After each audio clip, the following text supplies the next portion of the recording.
አረቄ አልወድም። እውነት ኧረ እውነት ቀደም ነበር የምጠጣ። አሁንስ? አሁን አልጠጣም። ማን ነበር የሚሰጥሽ? ቀደምማ ሁሉ ሲጠጡ አንጡ ነው ነበር ማለት። እሺ ጨጓራዬንም ጎዳኝ ተቆ በጊዜ ነው ያቆምሽው አንቺ? አወጣላቸው የምጠጣው። ጠላስ ማን ነው የሚሰጥሽ? ጠላማ እነማም እናቴም ትሰጠኛለች። የማንን ጠላ ነው የምትወጂው? የነደመቀው ማጥሩ ሰው እናንዳርገው ነው። ምንም አይልሽም? አረቄው እነሱ ሲጠጣ ረሱ ጠጥሻለሁ። ለምን አስጠላሽ? ሲሸተኛ ረሱ በጣም ደም ነው የሚፈለው። ጠላና ውሃ በምን ይለያያሉ? ውሃው ተሸልቆ ይመጣና ጠላ ይቦጩበታል።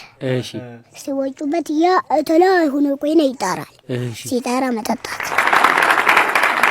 ለ5 ዓመት ልጅ ጠላ ጥሩ ነው መጥፎ ነው? መጥፎ አይደለም። ጠላ ሸጋ ነው። አረቄ አልወገም።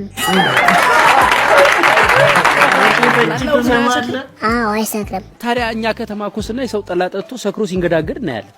እነሱ ቋረቄም ጨምሮ ስለሚጠጡ ነው። ቆይ ግን ለህፃን ልጅ ጠላ አሁን ከተማ አይሰጥም። እናንተ ጋር ሁሉም ህፃን ጠላ ይጠጣል? እንደ እስጢፍና ዳኒ ይባላሉ። እነሱ ግን አይጠጡም። ማን ያልኩት ስማቸው?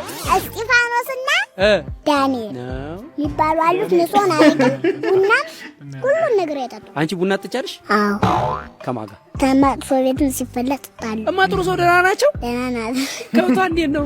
ከብት የለም። እሳቸው ቤት ቡና ሲፈለጥ ትጫለሽ? ተመ ቤትም ተማጥሩ ሰው ቤትም ተደመቀ ቤትም ተኛ ቤትም ጠጣለሁ። እና በረከት ቤትም እና ተናንዳርጌ ቤት እናንዳርጌም ቤት አለ። አሁን እኔ ገጠር ልገባ ነው። ገጠር ምን እዛ ለመሞት ፈልጋል እንዴ? ሳቆ ተኩስ ነው እና ይቅርብኝ። ያው ይቅርብህ።